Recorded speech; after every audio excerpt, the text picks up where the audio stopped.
जय हिंद एवरीवन, स्वागत है आपका वीनेशन 111 के एक नए एपिसोड में, जहां आपके लिए लेकर के आते हैं इंडियन डिफेंस की प्रमुख अपडेट्स को सबसे पहले। तो चैनल को सब्सक्राइब करना मत भूलिएगा। आज की अपनी अपडेट की शुरुआत करेंगे बोइंग को लेकर के आई एक बड़ी अपडेट से। दोस्तों, बोइंग एक बार फिर से भारत के सामने एक अट्रैक्टिव ऑफर लेकर के सामने आ रही है, जहां पर बोइंग F-15EX को लेकर के अब ये क्लेम कर रही है कि वो ना सिर्फ इसे इंडियन स्पेसिफिक इन्हेंसमेंट्स के हिसाब से ढालेंगे, बल्कि इसकी जो यूनिट कॉस्ट होने वाली है या यूँ कह लें फ्लाईवे कॉस्ट होने वाली है, ये ना सिर्फ राफेल और यूरो फाइटर की तुलना में काफ़ी कम होगी, बल्कि अगर भारत इस फाइटर एयरक्राफ्ट को सेलेक्ट करता है तो भारत को बहुत सारे जो एडवांटेजेस हैं ये मिलने वाले हैं। हालांकि हम सब जानते हैं कि भारतीय वायुसेना का जो एक तरफा रुझान है वो इस समय राफेल फाइटर्स की तरफ है, लेकिन बोइंग का ये कहना है कि ये टेक ऑफ के मामले में सुखोई 30 MKI के समकक्ष है और ये तकरीबन 22 मिसाइल्स को कैरी कर सकता है, जो कि भारतीय वायुसेना के लिए एक गेम चेंजर साबित हो सकती है। और इसके अलावा ये हाइपरसोनिक वेपन्स को कैरी करने में कैपेबल है और भारतीय वायुसेना को इस समय इसी प्रकार के एयरक्राफ्ट की तलाश है, ऐसा बोइंग का कहना है। बोइंग ये भी बोलती है कि इसकी जो फ्लाईवे कॉस्ट आने वाली है वो तकरीबन $90 मिलियन की आने वाली है पर एयरक्राफ्ट, और इसके अलावा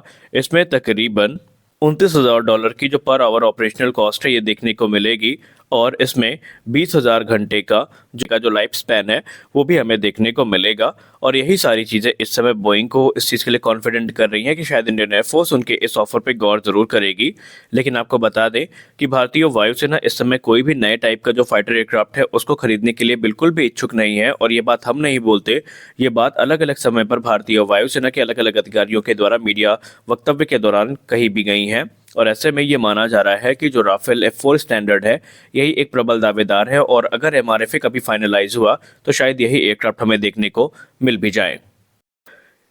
जैसा कि हम सब जानते हैं, जब से भारत ने सुखोई 30 MKI फाइटर जेट में ब्रह्मोस सुपरसोनिक क्रूज मिसाइल के एयर लॉन्च वेरिएंट को इंटीग्रेट किया है, तो उसके बाद दुनिया के तमाम Su-30 जो ऑपरेटर्स हैं उनका ध्यान भारत की तरफ केंद्रित हुआ है, और वो इच्छुक काफ़ी लंबे समय से है कि भारत के साथ मिलकर के वो अपने Su-30 के लिए जो ब्रह्मोस सुपरसोनिक क्रूज मिसाइल है इसकी डील को साइन करें। और अभी हाल ही में कल ANI की एक रिपोर्ट सामने आई है, जहां पर ANI के रिसोर्सेज के द्वारा ये बताया गया है कि इस समय तमाम फ्रेंडली नेशन जो कि मिडिल ईस्ट और नॉर्थ अफ्रीकन रीजन से हैं, उन्होंने भारत की ब्रह्मोस सुपरसोनिक क्रूज मिसाइल के एयर लॉन्च वेरिएंट को लेकर के एक विशेष इंटरेस्ट व्यक्त किया है। इसमें से कुछ देश ऑलरेडी Su-30 फाइटर जेट्स को ऑपरेट भी करते हैं, और वो ये चाहते हैं कि ब्रह्मोस का जो एयर लॉन्च वेरिएंट है वो उनके प्लेटफॉर्म में भी इंटीग्रेट किया जाए, ताकि उसकी जो air to ground strike capability है ये कई गुना ज़्यादा इन्हेंस हो सके। ब्रह्मोस एक की बात करें तो ये सुपरसोनिक क्रूज मिसाइल ब्रह्मोस का एयर लॉन्च वेरिएंट है, ये लॉन्ग रेंज तक स्ट्राइक करने में सक्षम है, और ये मार्क 3 की जो स्पीड है उसको भी एक्सीड कर सकती है,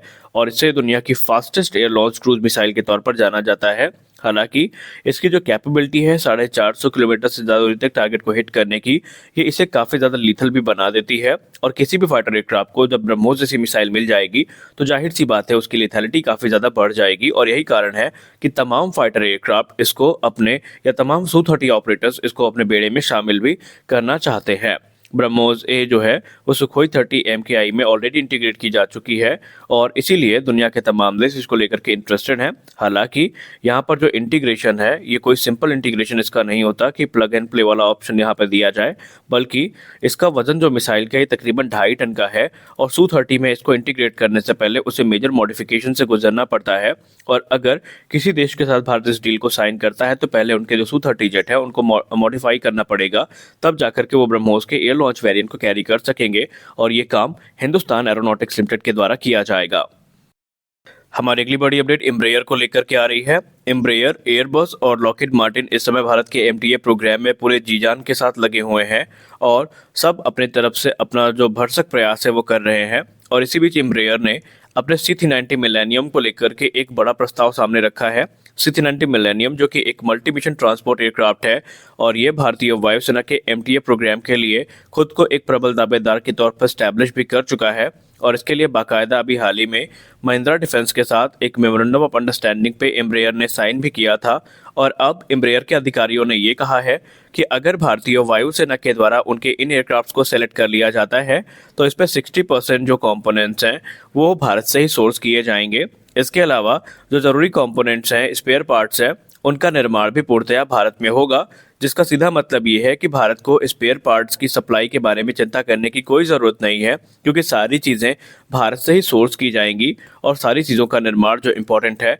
ये भारत में ही होने वाला है। तो ऐसे में एम्ब्रेयर को इस चीज़ का भरोसा है कि उनका ये जो प्रस्ताव है ये इंडियन एयरफोर्स को अट्रैक्ट ज़रूर करेगा। हालांकि आपको बता दें कि एम्ब्रेयर का ये कहना है कि उनका जो C390 मिलेनियम है इसको एज अ ट्रांसपोर्ट एयरक्राफ्ट तो इस्तेमाल किया जा ही सकता है। इसके अलावा भारतीय वायुसेना अपनी जो मिड एयर रिफ्यूलर्स की ज़रूरत है वो भी इससे पूरा कर सकती है, क्योंकि इन्हें फ्लाइट रिफ्यूलिंग एयरक्राफ्ट में भी कन्वर्ट ईजिली किया जा सकता है। पेलोड कैपेसिटी की बात करें तो इसकी जो पेलोड कैपेसिटी है ये 22 टन की है और ये तकरीबन मान के चलिए C-130 जे सुपर हरक्यूलिस और AN-32 की तुलना में ज़्यादा है। एम्ब्रेयर का ये जो प्रस्ताव है इसको काउंटर करने के लिए लॉकहीड मार्टिन भी सामने आ चुका है। लॉकहीड मार्टिन ने भी ये कहा है कि अगर भारतीय वायुसेना MTA प्रोग्राम के अंतर्गत C-130 जे सुपर हरक्यूलिस को कंसीडर करना चाहती है तो उन्हें भारत में इसके प्रोडक्शन पर कोई आपत्ति नहीं है और भारत में जो सप्लाई चेन है वो इस्टेब्लिश करने के लिए तैयार हैं। यानी कि जो कंपटीशन है अब वो काफ़ी गहराता जा रहा है और भारतीय वायुसेना के लिए भी अब ये इतना आसान नहीं है कि वो किसी एक को स्पष्ट तौर पर विजेता घोषित कर सके।